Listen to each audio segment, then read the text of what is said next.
warahmatullahi wabarakatuh. Semangat pagi anak-anak. Jumpa lagi dengan saya Miss Indah. Bagaimana kabarnya hari ini? Kabar baik bukan? Ibu berharap semua dalam keadaan sehat selalu dan tentunya masih semangat walau belajar dari rumah. Kali ini kita akan belajar kelas 4, tema 6, cita-citaku, subtema 2, hebatnya cita-citaku, pembelajaran 4. Sebelum pembelajaran dimulai, marilah kita semua berdoa sesuai dengan agama dan keyakinannya masing-masing. Ayah, jika sudah besar nanti, aku bercita-cita menjadi arsitek seperti teman ayah, Paman Fadli. Apa sih hebatnya menjadi arsitek? Kamu mau tahu? Ayah akan menjelaskan padamu kehebatan seorang arsitek itu. Ayah Beni menunjukkan kepada Beni beberapa bangunan hasil karya arsitek. Candi Borobudur. Candi Borobudur merupakan candi Buddha terbesar di Indonesia. Arsiteknya bernama Gunadarma. Candi tersebut amat indah dan megah. Dibangun tanpa perekat dan tanpa bantuan alat modern. Tak heran jika Candi Borobudur menjadi salah satu keajaiban dunia. Waduk Jatiluhur. Seorang arsitek juga berperan dalam menjaga lingkungannya. Misalnya saat bekerja sama dengan insinyur teknik sipil dalam merancang Waduk Jatiluhur. Waduk Jatiluhur adalah kolam besar tempat menyimpan air untuk berbagai kebutuhan. Hasil karya kumpulan arsitek Indonesia ini memiliki banyak kegunaan. Di antaranya menampung dan mengalirkan air ke sebuah pembangkit listrik tenaga air atau PLTA sehingga dapat menghasilkan listrik. Waduk juga bermanfaat sebagai penyedia air bersih dan irigasi yang diperlukan untuk mengairi sawah.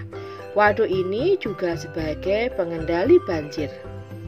Selanjutnya, Jembatan Suramadu. Jembatan Suramadu adalah jembatan yang menghubungkan Pulau Jawa dan Pulau Madura. Berkat jembatan ini, masyarakat Madura dapat lebih mudah dan cepat melakukan perjalanan darat ke berbagai wilayah di Jawa Timur. Dengan panjang 5.438 meter, jembatan ini merupakan jembatan terpanjang di Indonesia saat ini. Seorang arsitek juga berperan dalam usaha mempersatukan umat beragama. Lihatlah Masjid Istiqlal Jakarta yang berdiri megah berdampingan dengan Gereja Katedral Jakarta, tempat umat Katolik beribadah. Masjid Istiqlal dibangun pada masa pemerintahan Presiden pertama Indonesia, Soekarno, pada tahun 1961. Pembangunan masjid ini memerlukan waktu 17 tahun hingga digunakan pertama kali pada tahun 1978. Perancangnya bernama Frederick Silaban. Kehebatan lain seorang arsitek adalah mampu membuat gedung dengan desain yang unik namun tidak mengurangi fungsinya serta keamanan gedung tersebut. Jenjang pendidikan apa saja yang harus ditempuh untuk menjadi seorang arsitek? Pendidikan minimal S1 jurusan arsitektur dan juga mengikuti kursus untuk meningkatkan keahliannya. Keterampilan apa yang harus dimiliki seorang arsitek? Keterampilan yang harus dimiliki adalah merancang bangunan, menggambar bangunan, menghitung bahan, dan juga memperkirakan dana yang akan dihabiskan untuk membangun sebuah gedung. Dari zaman dahulu, nenek moyang kita telah membangun berbagai bangunan adat yang mencirikan kebudayaan mereka masing-masing. Setiap suku memiliki ciri bangunan dan tempat tinggal yang berbeda sesuai dengan kebutuhan dan kebiasaan masing-masing. Pernahkah kamu melihat bentuk rumah adat dari suku yang berbeda-beda? Perhatikan gambar rumah adat dari Kampung Naga, Jawa Barat. Di samping ini, bacalah dengan seksama keterangan tentang rumah adat mereka. Rumah-rumah adat di Kampung Naga dibangun dengan cara yang unik dan memiliki tujuan dan makna sesuai kebiasaan masyarakat setempat. Rumah dibangun di atas bebatuan agar tidak longsor bagian bawahnya. Masyarakat Kampung Naga sangat erat kekerabatannya, sehingga mereka membangun rumah mereka secara berdekatan, tetapi mengarah ke arah yang sama, yaitu arah timur barat.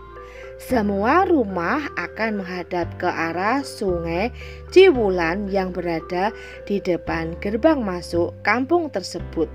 Semua bahan bangunan dibuat dari bahan-bahan alami seperti bambu dan dedaunan karena kehidupan masyarakatnya yang sangat dekat dengan alam. Sekarang, mari lakukan kegiatan berikut ini dalam kelompokmu. 1. Buatlah kelompok yang terdiri atas 3 orang siswa. Kamu dapat bekerja dalam kelompok yang sama pada kegiatan sebelumnya.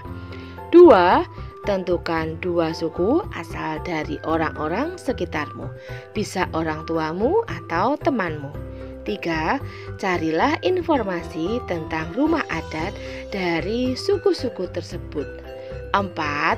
Carilah informasi tentang kegunaan dan cara masyarakat menggunakan rumah adat mereka.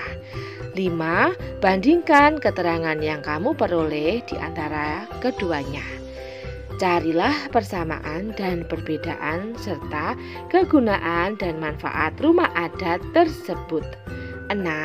Buatlah dalam bentuk diagram seperti contoh di bawah. 7. Presentasikan hasil kerja kelompokmu di depan kelas. 8. Apa kesimpulan yang kamu peroleh dari presentasi tersebut? Ini adalah gambar rumah adat, rumah Takung Anjing. Manfaat dan kegunaan rumah adat. 1. Rumah Takung Anjing sebagai tempat tinggal suku Sunda di daerah Garut, Jawa Barat. 2. Rumah adat ini juga berfungsi sebagai rumah kebesaran suku Sunda. Selanjutnya, gambar rumah adat rumah gadang. Manfaat dan kegunaan rumah adat. 1. Rumah gadang sebagai tempat tinggal bersama mempunyai ketentuan-ketentuan tersendiri. 2. Rumah gadang berfungsi sebagai rumah kebesaran suku Minang. Persamaan dan perbedaan serta kegunaan dan manfaat rumah adat bagi masyarakat adat. Persamaan rumah adat bagi masyarakat adat adalah sama-sama sebagai rumah tinggal dan rumah kebesaran para suku di Indonesia.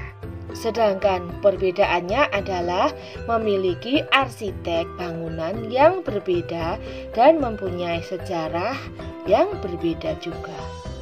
Nenek moyang kita merupakan arsitek yang hebat ya. Mereka membangun rumah adat yang sesuai dengan keadaan alam dan nilai-nilai budaya. Iya, mereka senantiasa ingin menyatu dengan alam sekitarnya. Mereka menganggap alam adalah sumber daya mereka, sehingga mereka pelihara dan jaga. Manfaat sumber daya alam di sekitar kita. Masyarakat memanfaatkan sumber daya alam di sekitarnya untuk memenuhi kebutuhan hidupnya melalui berbagai cara.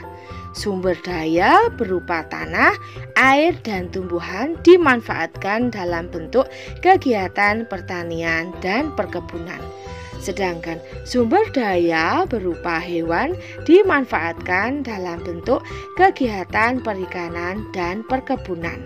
Kegiatan-kegiatan lain seperti perindustrian dan kerajinan merupakan kegiatan pemanfaatan sumber daya alam lanjutan setelah pertanian, perkebunan, peternakan, dan perikanan. Oleh karenanya, kamu dapat mengetahui sumber daya alam di sekitarmu dan cara pemanfaatannya dengan mengetahui pekerjaan orang-orang yang tinggal di sekitarmu. Perhatikanlah kehidupan masyarakat di sekitarmu. Kemudian lakukanlah kegiatan berikut ini. 1. Lakukanlah survei sederhana kepada teman-teman sekelasmu untuk mengetahui pekerjaan orang tua mereka. 2. Lakukanlah wawancara singkat kepada temanmu tentang bagaimana orang tua mereka bekerja. 3. Cari tahu sumber daya alam apa yang mereka olah atau gunakan. 4. Catatlah hasilnya ke dalam tabel seperti contoh di bawah ini. 5. Bekerjalah bersama teman dalam kelompok untuk melihat hasil identifikasi yang dibuat bersama-sama. 6. Buatlah kesimpulan tentang hal-hal berikut. A. Pekerjaan apa yang paling banyak dilakukan oleh orang tua temanmu? B. Sumber daya alam apa sajakah yang paling banyak dimanfaatkan? C. Dari mana asal sumber daya alam tersebut? 7. Presentasikanlah hasil identifikasimu di depan kelas. Ini adalah sebagai contoh. Nama Udin, pekerjaan orang tua, petani, sumber daya alam yang digunakan, tanah, air, dan tumbuhan. 2. Siti, pekerjaan orang tua, peternak, sumber daya alam yang digunakan, hewan, dan tumbuhan. 3. Dayu, pekerjaan orang tua, nelayan, sumber daya alam yang digunakan, laut, dan ikan. 4. Lani, pekerjaan orang tua, karyawan pabrik kertas, sumber daya alam yang digunakan, tumbuhan atau kayu. 5. Edo, pekerjaan orang tua, pedagang sayuran, sumber daya alam yang digunakan, tumbuhan.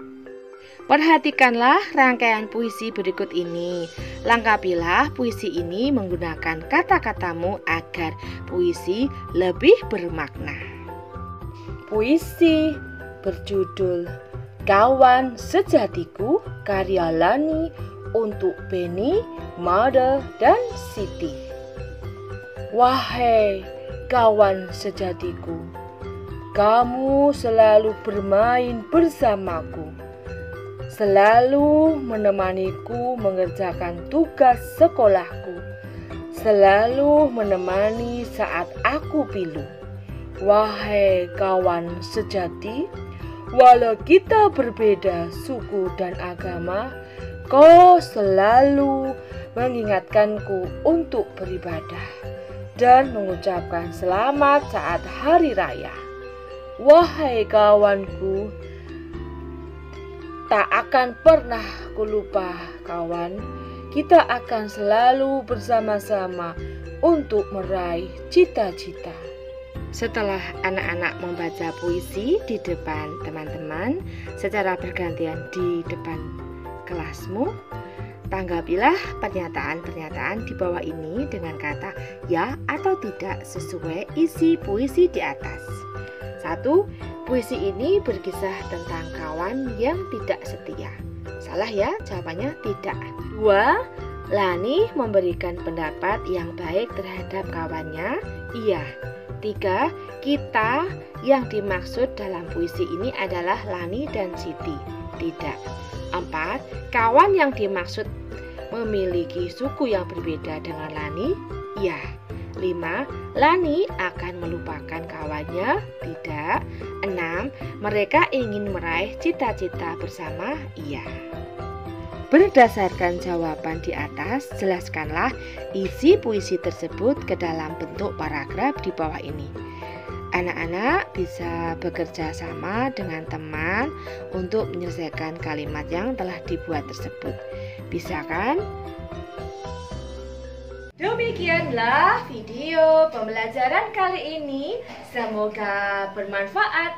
Jangan lupa like, comment, and subscribe-nya ya.